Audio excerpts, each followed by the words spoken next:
What exactly is going on here? So that's the big question, right? President Trump said that within 2 weeks, he's going to make a decision. So there are essentially 4 possibilities here.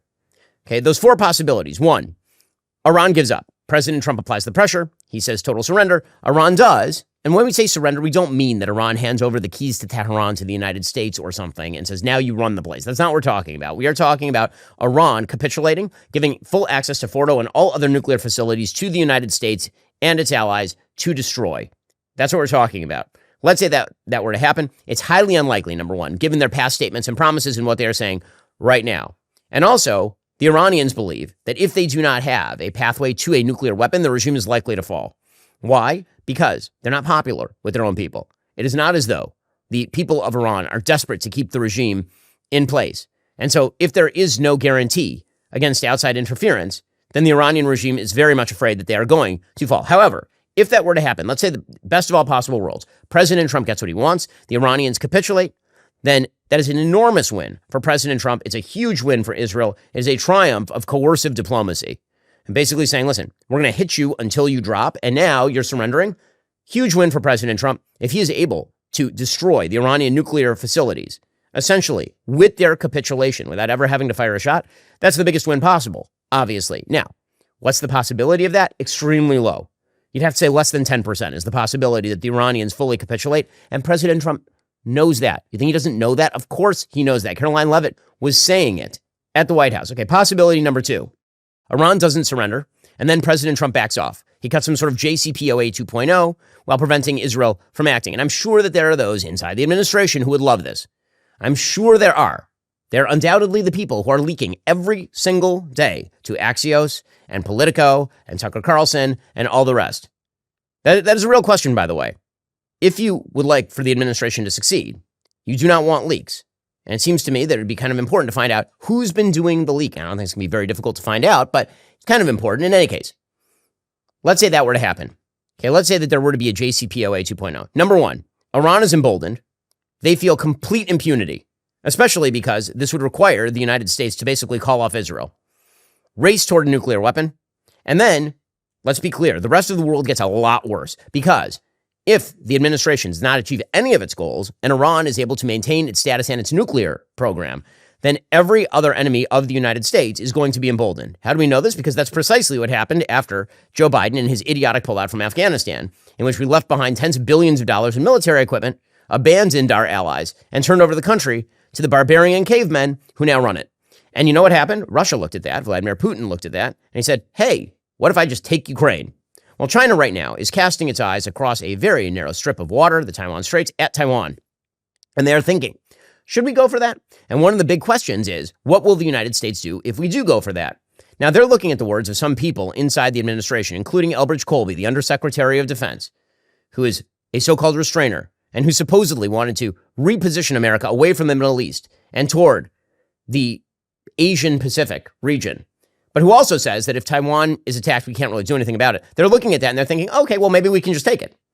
Maybe we can just take it, right? If things get bad enough economically speaking, if we don't feel like we are outdriving the United States in AI, if we don't feel like we're outplaying them internationally, then maybe we just take Taiwan. And worst case scenario, we end up on top there. The relative damage done to China is not as large as the relative damage done to the United States. If they feel that the United States is not even capable of dropping a couple of bunker busters on one site in Iran after their missile defenses have been completely destroyed in Iran, their air defenses completely destroyed in Iran, China's going to think, okay, that's not even Iran is not a serious military threat to the United States or even to its troops around the region at this point, given the fact that Donald Trump has now moved many of those troops away from some of the more dangerous areas, and they still won't do it. So China probably looks at Taiwan and goes, okay. Meanwhile, the Saudis and other regional allies feel no necessity to push forward with Abraham Accords, and they develop their own nuclear weapons. Okay, that's the next step. If Iran moves toward nuclear credibility, so does Saudi. So does UAE. So if you like this region with more nuclear weapons, raise your hand. Now slap yourself in the face, because that's really stupid. You do not want the world's most radical regimes all having nuclear weapons. That is a bad thing. And for all those people who are like, well, Pakistan has a nuclear weapon. Yes, and it's been not great. Okay, Pakistan, number one, does do intelligence sharing with the United States. They sort of play at halvesies, but Pakistan and Iran threatening to go to nuclear war with one another every 5 minutes is not a good thing. It is not a beneficial thing. And Pakistan has used its nuclear umbrella in order to foster terrorist groups that have been attacking Indians in Kashmir, for example, and ratcheting up tensions. Okay, possibility number 3. Iran doesn't surrender. President Trump does not bomb Fordo, but he stands back and Israel continues to do the job. Okay, so in some ways, that's actually best case scenario for Israel, but not best case scenario for the United States. I'll explain why. If Israel does it itself, then the entire region goes, holy. It completely restacks the power grid in the Middle East. Now, some of that's already been done by Israel, a tiny country, defenestrating the IRGC, which was the supposed regional military power, by destroying most of their nuclear program already. Already, Israel has changed its perception in the region in extraordinary ways.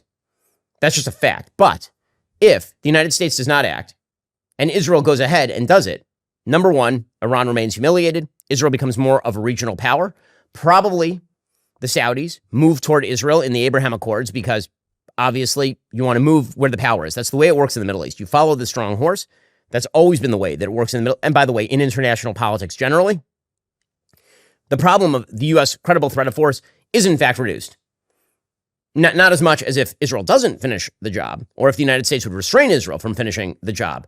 But if the idea is that the United States didn't act, but Israel did, well, yeah, again, it's not as bad as if the United States doesn't act and Israel doesn't, in which case everybody looks askance at the Americans and our allies and says, well, they have no actual credible threat of force, but it's not the best case outcome for the United States as far as deterring future action from countries like China. I always assumed restless sleep was inevitable. Night after night, tossing, turning, waking up with an aching back. I convinced myself that's how sleep was supposed to be. And then I tried Helix sleep and everything changed. It's truly been transformative for my sleep quality. What makes Helix different, they're not just going to sell you a random mattress. They match you with the perfect mattress for your body and sleep style. Whether you're a side sleeper, back sleeper, somewhere in between, they've got you covered. They make it so simple to get your best night's sleep every single night. All you have to do is take their sleep quiz and get matched with a custom mattress based on your body type and sleep preferences. And trust me, when you find the right match, you'll wonder how you ever slept on anything else. I'm abroad right now. I'm traveling. I'm staying in a really nice hotel. I got to say, I miss my Helix sleep mattress. It is just that good. Right now, Helix is offering an incredible 4th of July sale. Visit helixsleep.com/Ben. Get 27% off site-wide. That's helixsleep.com/Ben for 27% off site-wide. Make sure you enter our show name after checkout so they know that we sent you. Again, just visit helixsleep.com/Ben for this exclusive offer. Why wouldn't you get a mattress made just for you? Instead of buying one of those generic mattresses that you're going to sleep, get one that's made for you. You'll sleep better. Try it. helixsleep.com/Ben. And then finally, the 4th possibility. Iran doesn't surrender and Trump acts. Okay, so what is the most likely outcome there? So there's a lot of speculation that's been going on here. A lot of speculation. And now, I just want to point out at this point, there were some people who openly suggested that BRICS, an economic alliance of Brazil, Russia, India, China, and South Africa, would come to Iran's defense in this, and world war would ensue. Not a single element of that was even remotely close to correct. Not even at all, like at all. It is worth noting that because when you take into account whether people are treating the facts accurately and the world accurately, you should take into account the things they say will happen that do not even come close to happening. Okay, fine. So if President Trump acts, and by acting, again, we are not talking about a full-scale, on-the-ground, boots-on-the-ground invasion of Iran, full-scale regime change, nation building. No one's talking about that. And I want to point out again, people are lying to you about this. They are lying. Many of them are lying because they believe this is what's going to happen. And what's happening is that they are now arguing a thing that was never argued in order to claim that they've curbed President Trump from his baser and more egregious ambitions. That they, the restrainers, have stopped President Trump. So if President Trump were to drop a couple of bombs on Fordo, then actually the restrainers won. Because what they did is they deterred President Trump from a full-scale he was never going to do that, you idiots. Oh, except I don't think you're idiots. I think you're nefarious. I think you're defending a straw man in order to protect yourselves from the fact that you were wrong. If this is what President Trump happens to, again, he may not, but if that's what happens, and it's his choice, if that's what happens, then all the people right now who are saying that they somehow won a victory by President Trump only bombing Fordo and not doing a complete regime change, that was never on the table, and you're lying. You're lying in order to distract from the fact that you were wrong and you totally misinterpreted what President Trump's foreign policy looks like in a self-congratulatory, isolationist way. So don't buy that crap. It ain't true. Okay, so let's say that President Trump acts. So what happens next? So again, the idea that massive regional war ensues, that would require that Iran has some allies in the region. Who are Iran's allies in the region? Quick, name them. Bueller? The answer is there are none. Now, that doesn't mean that there is no follow-on effect from Iran. There's always the possibility that Iran attempts to activate terror cells in Europe or the United States or around the world. That also is a possibility anytime the United States stands up to a state like Iran. Obviously. The question is whether the United States has enough of an interest in destroying the Iranian nuclear program to undertake the risk of that possibility. And when you consider that Iran has, in fact, contra Tucker Carlson, attempted to kill the president of the United States, the DOJ already has indictments on that. If, in fact, Iran were to activate these terror cells around the world, that would be a terrible thing. The question for any serious world power is whether you can be deterred by a terrorist group from taking action to stop the sponsor country from gaining a nuclear weapon. If the answer is no, you may as well give up and go home. You may as well close up shop. Because at that point, basically all it takes to be a country seeking nuclear weapons is to have some agents planted around the West, and then you have now successfully deterred the largest and most powerful military force in the history of the world from stopping you from going nuclear with 100 guys with AKs. Okay, so what is the most likely outcome? Truly, the most likely outcome, just on a percentage basis, the most likely outcome there would be that President Trump bombs Fordo, and that's basically it. We're done. Everybody goes home. Because at that point, the idea is that the nuclear facilities have been destroyed. The top levels of the IRGC have been destroyed. The nuclear scientists have been destroyed. At the very least, you've now pushed Iranian nuclear development years down the road. Not like 24 months, like many, many years down the road.